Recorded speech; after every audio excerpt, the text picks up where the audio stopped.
Hello, everyone. My name is Derek White, and for my research proposal project, we will be talking about the rising crisis of poverty, why the world needs to resolve these problems. So, here we go.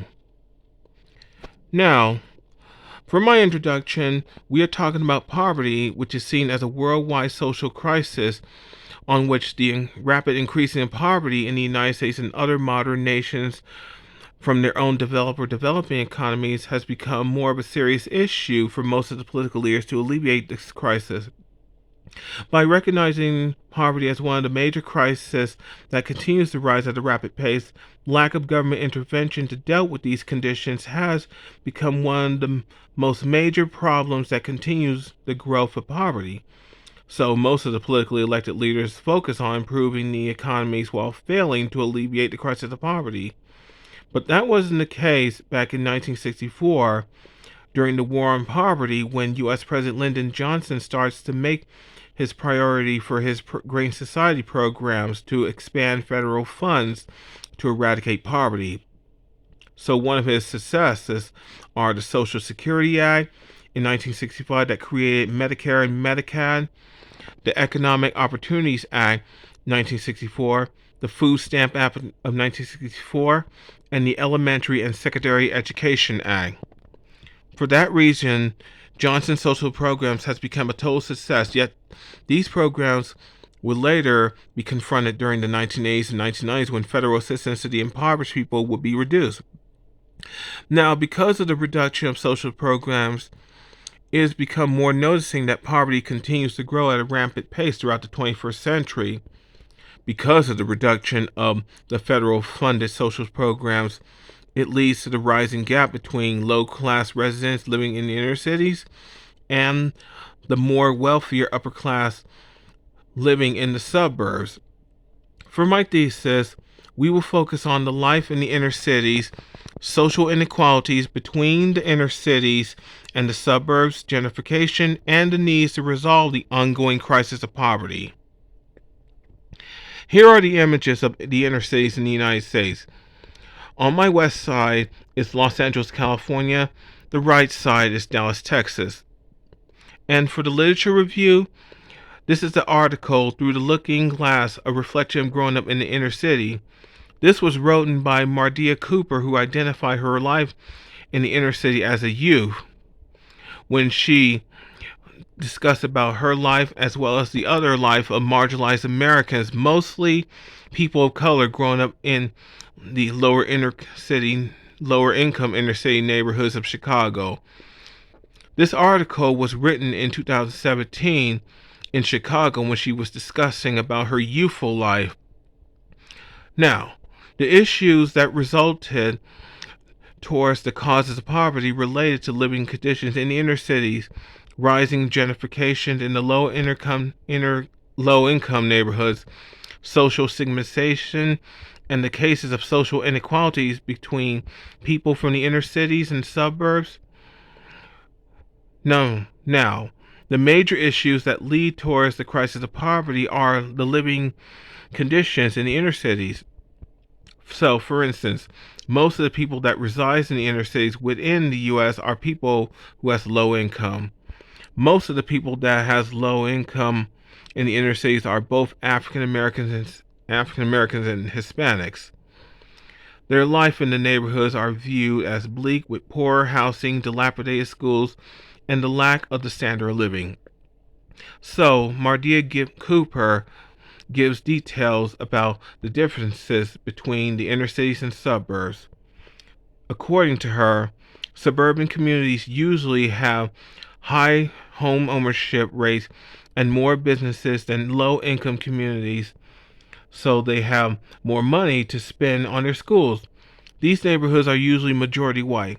Low income communities with high proportions of renters have less funding for schools. The majority of the residents are black and brown. So, throughout her explanations, Mardia Cooper explains and describes about the affluent life for white Americans in the suburban neighborhoods and the bleak life for African Americans and Hispanics in the inner city neighborhoods, when it comes to housing, schools, and businesses and opposite differences. Now we have the chart of the wealth gap between African American women and white women in the U.S., where economic injustice has become paramount in the U.S. By seeing this as one of the major crises in the United States that we are facing, this has led towards wage gap, education levels, housing, and the standard of living that results to poverty.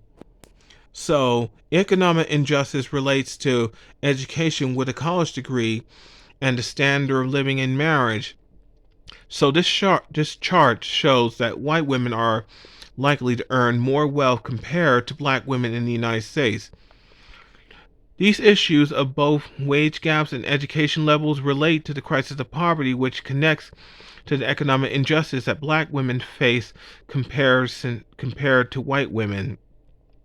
So, according to both Brenda A. Randall and Sandra L. Combs, many times black women and their white colleagues do the same job. However, the pay is still unequal, because on average, white women have more years of work experience than black women.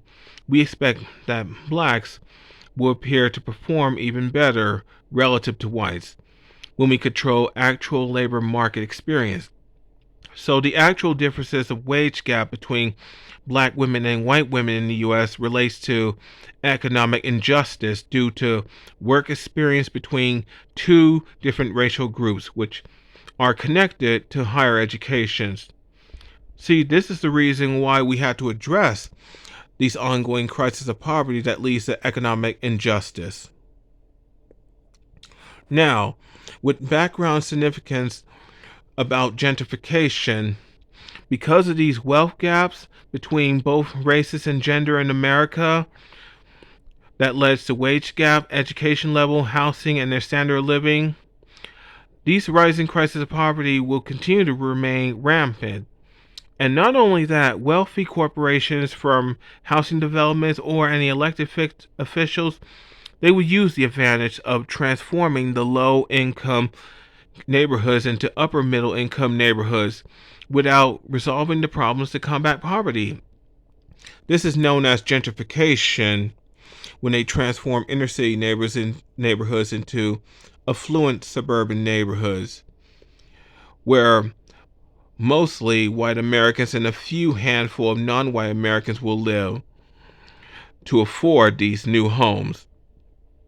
Now, according to Roger Wareham, the process of the so-called gentrification inflated purchase prices for homes, building a poorly constructed new high-rises with rents unaffordable to the present working class community members, and increasing rents in the entire area is presented as a non-violent in intent, but violent in result.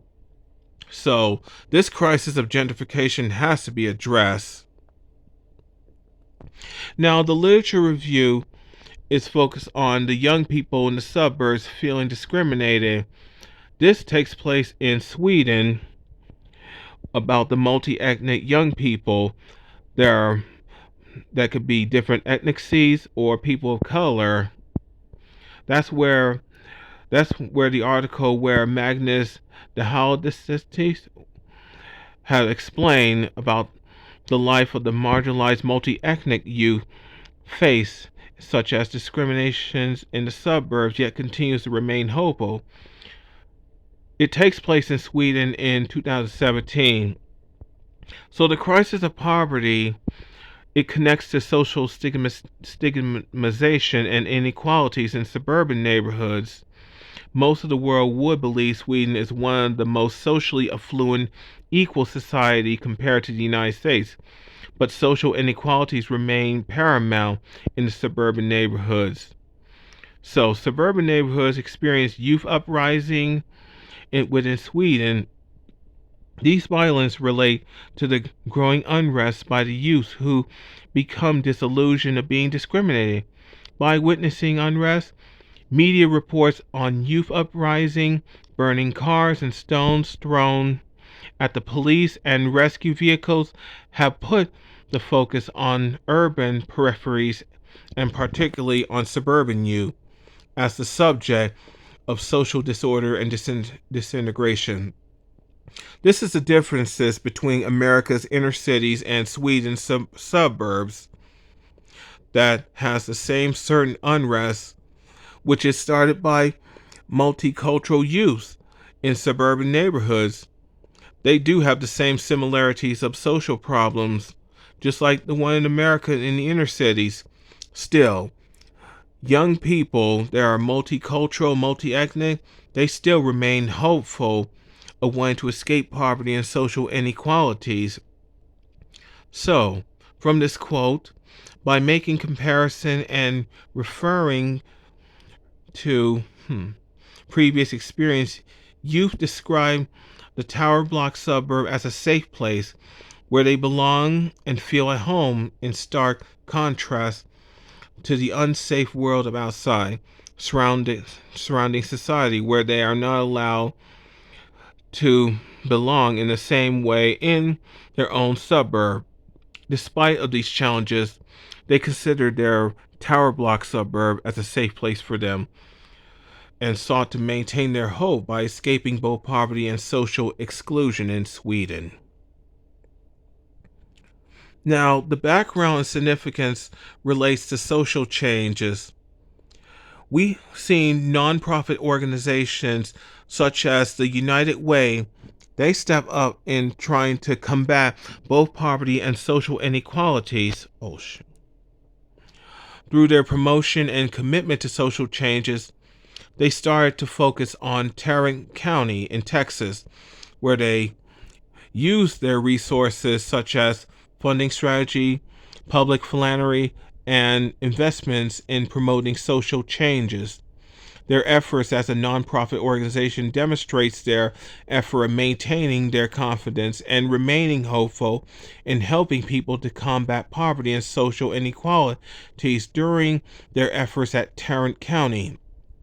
So, according to both Robert Francis and Paul K. Harrell, the community outreach of the strategic planning consisted of a dozen 90-minute strategy sessions with CEOs, elected officials, millennial entrepreneurs, leaders of nonprofits, and others, among 100 in total, across all of Tarrant County. So, the United Way has maintained their importance when they are recognized as the most prominent nonprofit organization that are committed to address the social ills such as poverty and other social problems that has affected the United States and other world countries. Now, we have theoretical perspective in order the needs to resolve the crisis of poverty. So, in order to resolve the crisis of poverty, there are nonprofit organizations and people, they can get involved in providing assistance to inner cities. For instance, Milwaukee, Wisconsin is a perfect example, such as what's happening. In Milwaukee, Wisconsin, there are anti-poverty lobbyists, community activists, and members of the Marquette University. They are the prime examples of addressing the needs for economic development, better housing, neighborhood identity, and safety needs for Milwaukee inner city neighborhoods. These groups are from the Near West Side Partners and the Center for Peacemaking that sought to resolve these social problems of poverty. So, from this quote, the initiative has two intersecting goals: reducing crime, but also promoting neighborhood assets, including educational institutions such as Milwaukee High School of Arts and Milwaukee Academy of Science, museum and theaters, and racial diversity in an otherwise segregated city. So these are the major progress to uplift an inner city neighborhood in order to combat poverty through both education and innovation. So that's the first part.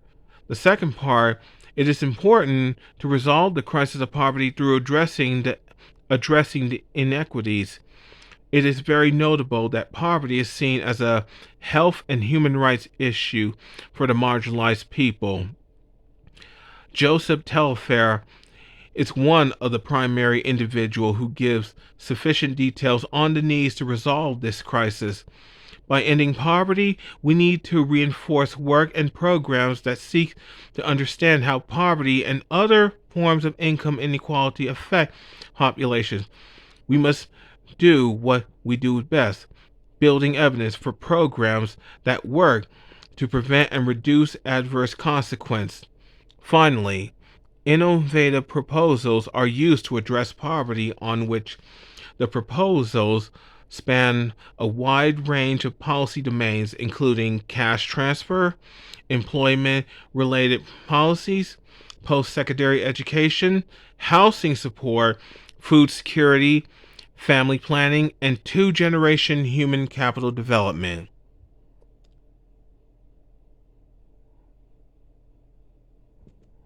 Hold a sec.